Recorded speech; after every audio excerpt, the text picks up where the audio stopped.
welcome to Big Pats Under the Hood. And as you can see by the caption, it's self-explanatory. It's never done. So I'd like to take a minute to say hello to all the subscribers and also hello to the new viewers and potential subscribers. And if you haven't done so, do me this very important thing and hit the like button, comment, and if you haven't done so, become part of the Under the Hood group by subscribing. As you know, if you've been keeping up with the progress on my Chevrolet short wheelbase truck, I went through the steps of building the front, rebuilding the front suspension. I used all polyurethane bushings from Energy Suspension. As for the up and lower control arms, the also the sway bar, I put new shocks on the vehicle and all this and all those things like that. Tie rod in, I replaced the idler arm and the pitman arm on the vehicle, so the whole front end is straight. But you know how whenever you're working on a vehicle, always in the back of your mind you think about something else that you're right there, whatever. So I'd had a problem out of the vehicle, and I had removed the rear main seal on the vehicle.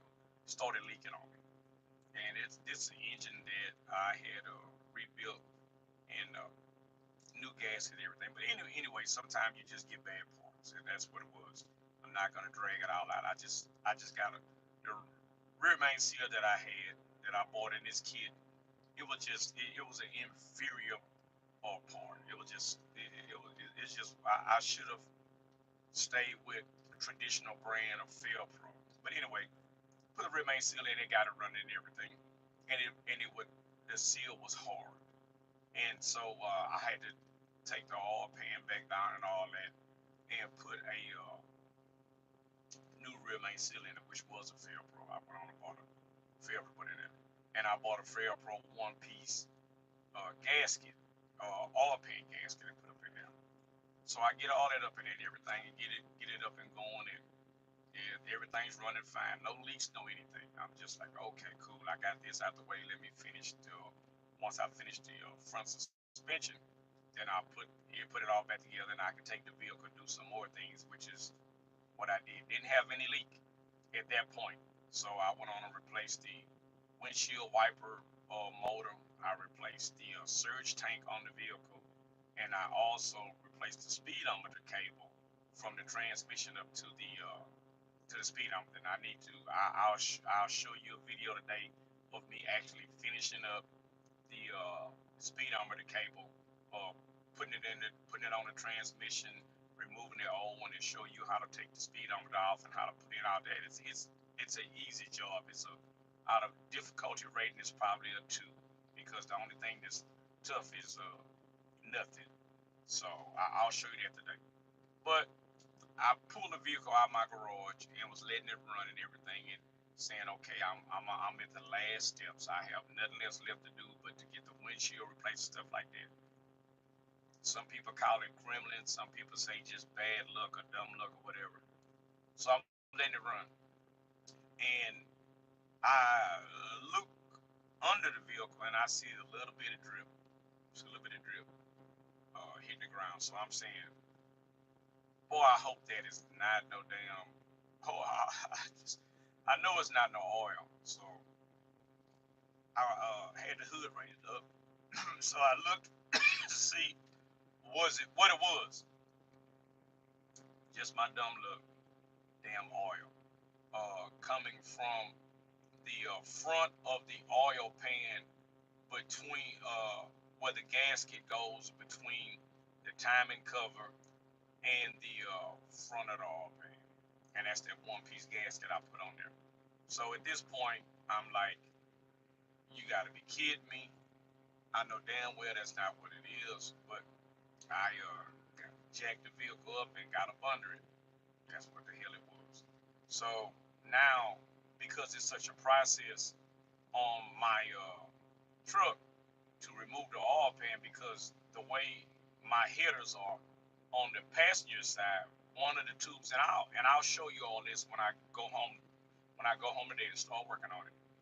One of the tubes underneath my header actually goes under the starter.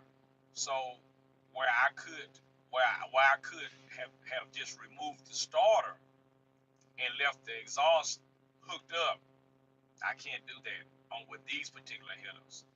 So the fix to that would be uh, either to get a set of shorty headers, maybe off of a G body or A body, and see if they'll fit. But I'm not gonna do all that because the headers is on it all specifically for that big block in a uh, 78 to uh, 87 pickup. So I'm not doing it. I'm just gonna pull it down. I've done it, 100 times and stuff. So I'll take it down and do all that. But it's one of those things about when you building a car, or working on anything, any project you're working on. You go there and you put something on, and initially you test it out and it's working fine, and then later on, much later on, maybe however long it is, you go there and crank it up, and there it is, man. You got a damn, you got to go right back in the same area. And I'm just saying this. I'm saying that to say this. Never think that you're gonna be through with your vehicle. When you are working on a vehicle, or whether it's one you building or just adding something to it, just know that sometimes even the best preparation, you will have a hiccup. And don't get mad about it. Don't get mad about it. Just go back and go and do whatever you have to do to it, and and move on with it. But I've had more problems out of that damn hard pan on that truck than anything I've ever done. And I mean it. I have the exact same setup in my Monte Carlo. I have the exact same engine on the ground with the same stuff. Never had a problem. But this one here, everything that could happen as far as leaks on that oil pan, it has happened. So I'm gonna go back to the drawing board, and I'm not gonna buy one of those one-piece gaskets. I'm gonna go on by the traditional cork with the rubber ends, and I'm gonna put that on there, and that'll kill that once and for all. Because I'm at the point where I'm trying to move forward with the vehicle, which is the next thing I wanted to do was to have the windshield replaced in it, and the windshield and the rubber around it.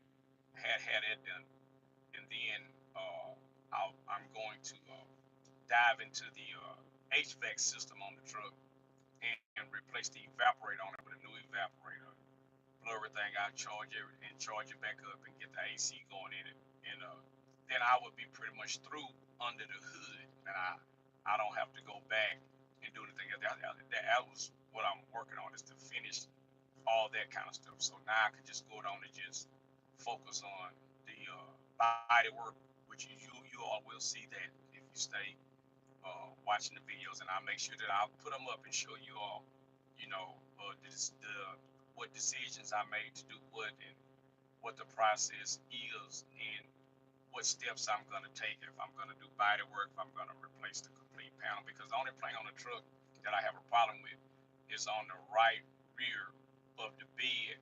It somebody bagged into me years back, and I'm right now deciding if I'm going to take and remove that panel, or just remove the inner fender well on the vehicle, and see about removing that dent. That way, just kind of gently tapping the dent out, where I can have maybe like a 16th inch of filler, underneath there. So that's one of the things that I'll be doing. But the very next thing is going to be that oil pan dealer. When I get started on it, before I tear it apart, I'll show you all exactly where the leak's coming from, and then what I'm going to do to before I remove the pan, show you all where the leak's coming from, and then we'll go through process. I go through the process of removing everything and show you all how detailed it is, and and me doing that and stuff like that.